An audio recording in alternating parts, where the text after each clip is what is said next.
Shalom, bien-aimés dans le Seigneur, c'est le révérend pasteur Patrick Galengi. Aujourd'hui, nous sommes jeudi. Bienvenue dans cette émission Vaincre la sorcellerie. Nous sommes en train de parler sur comment les sorciers volent vos finances pendant que vous dormez, dans le sommeil. Ils vous volent comment? Nous avions parlé de la première méthode qui consiste à rêve de dépenses. Quand tu fais des rêves de dépenses, vous dépensez de l'argent, vous achetez des choses, vous payez des services, vous donnez de l'argent à quelqu'un, un inconnu ou quelqu'un bien connu, ou vous payez des factures dans des rêves, soit vous perdez votre portefeuille. Donc là, c'est un moyen que le sorcier utilise pour dépenser votre dépôt spirituel de l'argent et jusqu'au niveau d'épuiser. Voilà. Donc, chaque fois tu rêves, tu dépenses de l'argent dans le rêve, il faut immédiatement prier et annuler cette transaction. Tu n'as pas réfléchi. Tu dois nécessairement annuler. Tu dois annuler. Je refuse cette transaction par le sang de Jésus. Je récupère mon argent.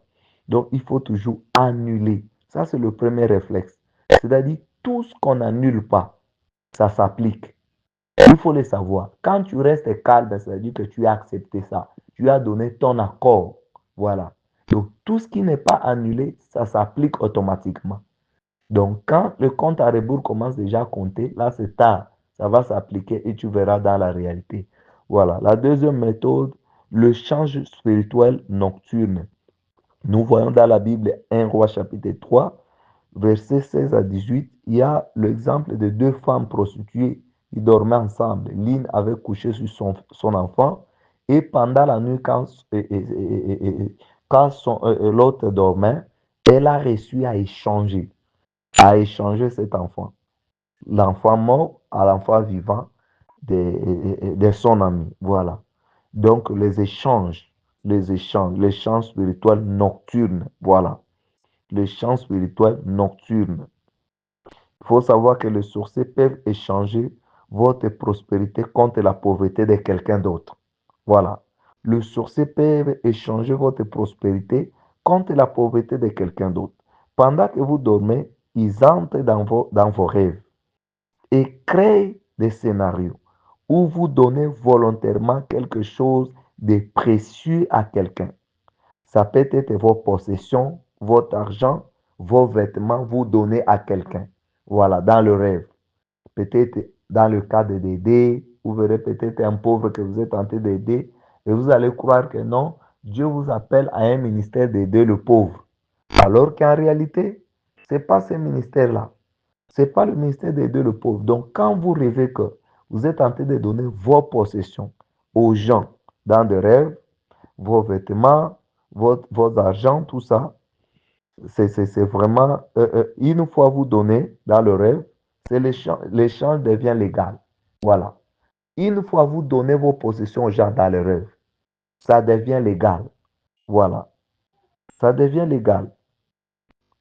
Vous pouvez rêver aussi, on vous donne un travail dans le rêve, pendant que vous travaillez déjà.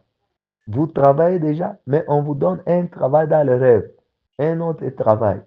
Là, il faut savoir que les sorciers ont échangé ton travail avec le chômage. Voilà.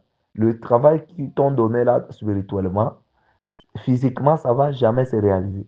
C'est pour venir automatiquement remplacer ton travail que tu es en train de faire. Voilà. C'est pourquoi quand tu te réveilles, il faut annuler. Il faut annuler. Dès que tu te réveilles comme ça, au même moment que tu te réveilles, il faut prier immédiatement sans beaucoup réfléchir. Déclarer, je refuse cet échange. Tout ce que j'ai donné dans ces rêves, je le récupère au nom de Jésus. Voilà. Troisième méthode, l'activation des pactes ancestraux pendant le sommeil. Lamentation 5, 7. Nos pères ont péché, ils ne sont plus.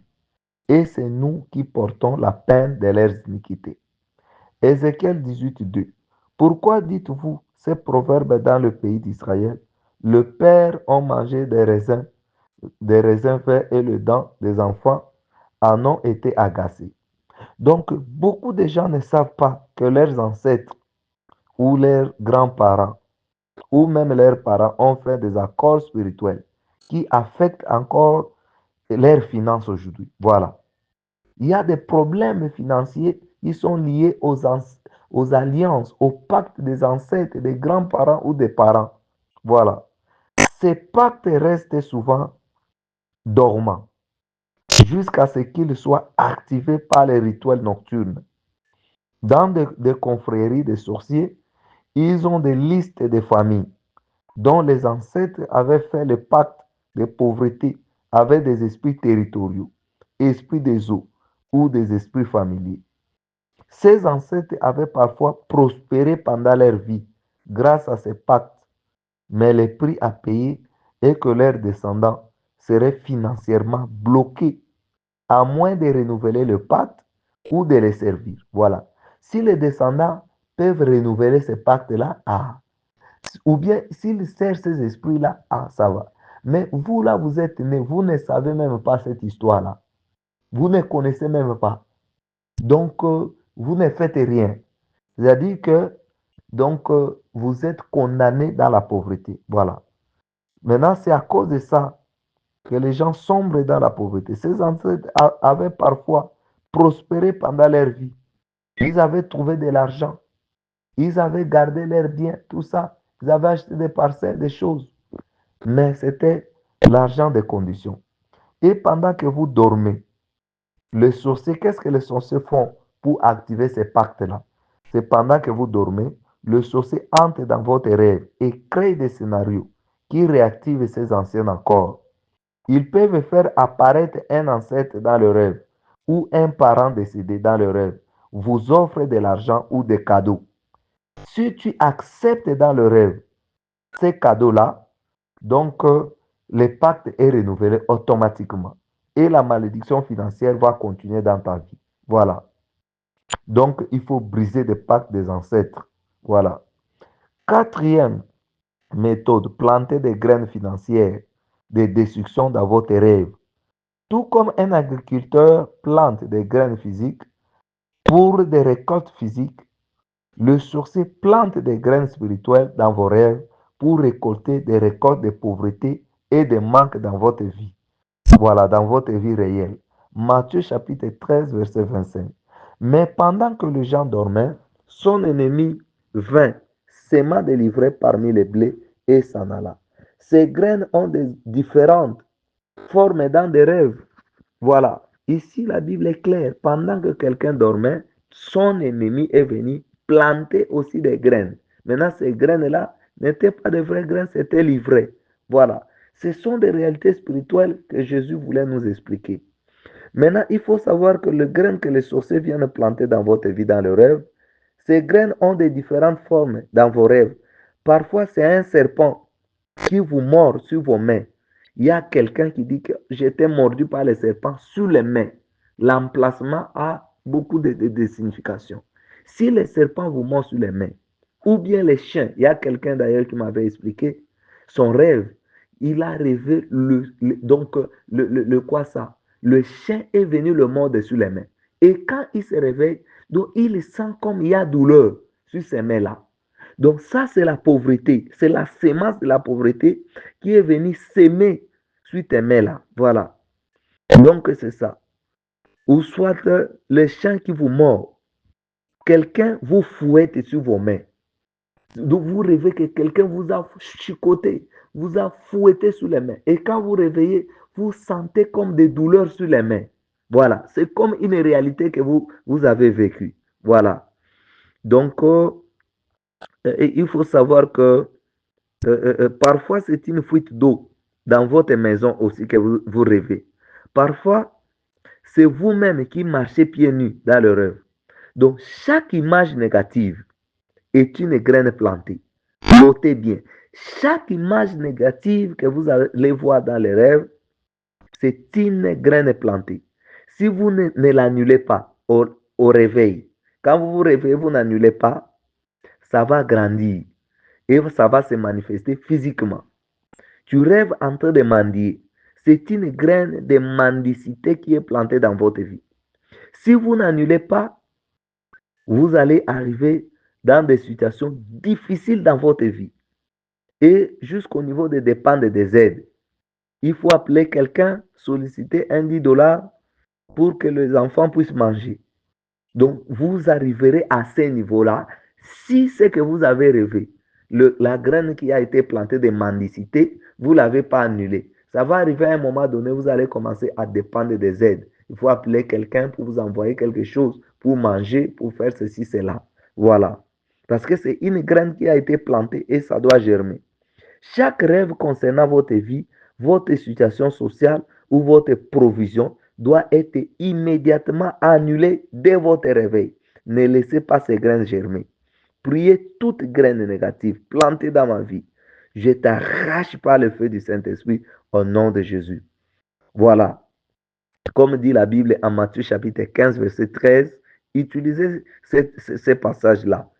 Toute plante que mon Père n'a pas semée sera déracinée. Voilà. C'est ça ce que la Bible dit. Maintenant, comment vous protéger contre ces vols financiers nocturnes? Première chose, priez avant de dormir. Priez avant de dormir. N'allez jamais au lit sans prier et couvrir votre lit et votre maison par la prière. Psaume 4 et 9. Je me couche et je m'endors en paix, car toi, ce ô Éternel, tu me donnes la sécurité dans ma demeure. Priez aussi pour votre protection financière. Seigneur, couvre mes finances pendant mon sommeil. Aucun démon ne peut voler mon argent pendant cette nuit. Mon compte spirituel est scellé par le sang de Jésus. Mes rêves sont protégés. Mes transactions spirituelles sont protégées par tes anges.